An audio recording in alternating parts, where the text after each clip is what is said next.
Bonjour, je vais partager avec vous un petit moment de ma vie. Je vais vous expliquer comment le Seigneur il a changé mon cœur brisé en un cœur d'amour. Je suis née dans une famille chrétienne, de père et de mère chrétiens pratiquantes, mais la vie fait que mon père, avec de mauvaises fréquentations, il est devenu alcoolique. Donc il est devenu violent, violent par ses mots, violent par ses gestes, et à aucun moment il nous a montré des signes d'affection, des signes d'amour. Et pour un enfant, c'est très important. J'avais l'amour de ma mère, mais c'était très important aussi d'avoir l'amour d'un père. J'ai essayé de chercher par plusieurs façons de lui montrer que j'avais besoin de son amour, mais je pense que c'était trop compliqué pour un enfant et c'est difficile. Donc j'ai grandi ainsi, en recherchant l'amour de mon père. Et lorsque j'allais chez mes amis et que je voyais leur père leur prendre dans les bras, les consoler lorsqu'elles tombaient, leur dire des mots d'amour, j'avais envie de ça. Et c'est des petites graines qu'on mettait dans mon cœur qui faisaient que ça provoquait de la jalousie et il y avait quelque chose qui me manquait. Il me manquait vraiment cet amour-là.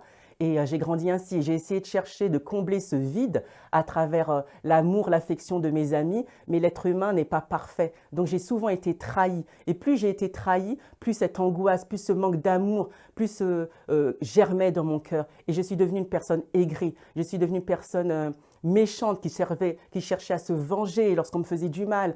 Je disais des mots difficiles, des mots durs. Je me battais souvent. Je me rappelle même un moment où mon père il me grondait un petit peu et j'ai pris carrément un couteau et je lui ai dit je te déteste, je te déteste. Mais je pense qu'à ce moment-là, je disais je te déteste, mais c'était juste pour lui dire je t'aime papa et j'ai besoin de toi. Je ne savais pas comment lui dire ça. Donc c'est ressorti avec de la haine et j'ai grandi comme ça, avec cette haine, avec cette colère en moi qui me rendait triste parce que je n'étais pas heureuse, j'étais vraiment triste.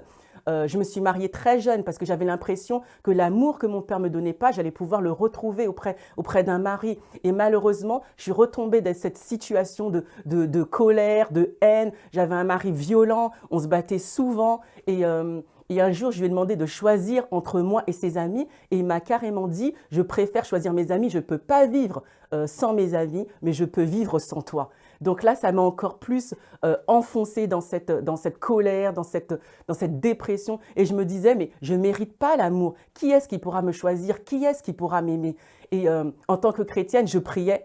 Je priais, mais à aucun moment, j'ai demandé au Seigneur, Seigneur, remplis-moi de ta paix, remplis-moi de ton amour. Donc, c'était un cercle vicieux. Plus on me fait du mal, plus je faisais du mal aux gens. J'ai essayé de chercher cet amour, cette paix dans tout ce qui est piercing, dans tout ce qui est tatouage. Et ça me faisait du bien à un moment, toutes ces choses charnelles, ça me faisait du bien, mais c'était pas pour longtemps. Et un jour, j'étais dans ma chambre, je me suis mis à genoux et j'étais en train de pleurer. Jamais j'avais partagé ces situations avec qui que ce soit. J'avais l'impression que personne ne pouvait me comprendre, que personne ne pourrait ressentir ce que j'éprouvais et que personne ne pouvait m'aimer tout simplement, que je n'étais pas digne d'être aimée.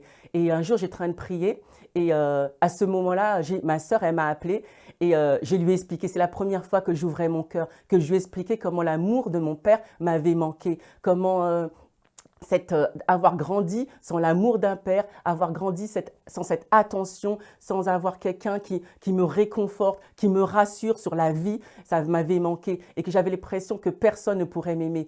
Et vous savez ce qu'elle m'a dit? Elle m'a dit, mais Sabine, il y a une personne qui t'a aimé, une personne qui t'a choisi en premier.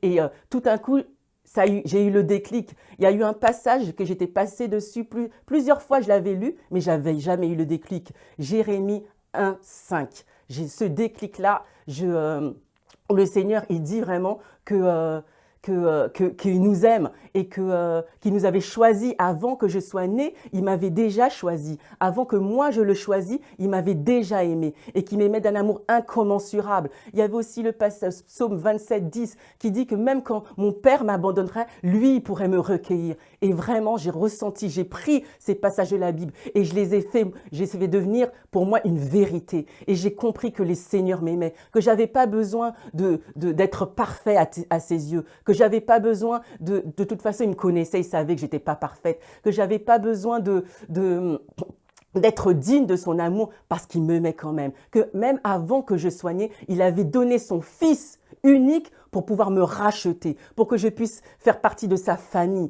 Et j'ai compris que le Seigneur m'aimait d'un amour incommensurable, d'un amour où je ne peux même pas imaginer. Et ça a rempli mon cœur. Et d'un coup, ça a rempli mon cœur de haine. Ça a rempli mon cœur mon cœur qui était triste. Il l'a rempli de son amour, de sa paix. Et depuis ce jour, je ne recherche plus l'amour de l'être humain. Je ne recherche plus l'amour. Je le prends là où il est, je le prends auprès de mon Dieu. Il a changé mon cœur qui était un cœur de haine, un cœur de vengeance. Il a changé un cœur d'amour, rempli d'empathie, rempli d'amour pour mon prochain. Et le Seigneur, il nous aime d'un amour parfait, d'un amour incommensurable. Il ne nous demande pas de choisir il nous demande juste de l'aimer. Et il nous aime en retour. Il nous abandonnera jamais. Il m'abandonnera jamais. Et ça, je le sais. Et depuis, je suis heureuse. Je suis en paix. J'ai mon mari, j'ai mes enfants et je leur donne tout l'amour que les Seigneurs me donnent. Et même mon père, que j'avais l'impression de détester, je l'aime. Je l'aime d'un amour, c'est mon père. Je lui ai pardonné tout ce qu'il a fait. Lui-même, je pense qu'il ne savait pas, je lui ai pardonné. Et je dirais, pour finir, de ne pas oublier qu'il nous a choisis. Il nous a choisis même avant que nous le choisissions, même avant que nous le connaissions. Lui, il nous avait choisis et lui, il nous a aimés. Et quelles que soient les difficultés, il sera toujours là. C'est un Dieu fidèle. Merci. Sachez que Dieu nous a choisis. Si vous vous trouvez dans la même situation que moi, si vous avez été rejeté par un père ou rejeté par un époux, que vous sentez mal, que vous avez mal, que vous souffrez, sachez que Dieu vous aime et qu'il peut changer comme il a changé mon cœur brisé, il peut changer votre cœur, il peut vous redonner la paix, il peut vous combler d'un amour que vous ne pouvez même pas imaginer, un amour incommensurable, un amour qui demande sans concession.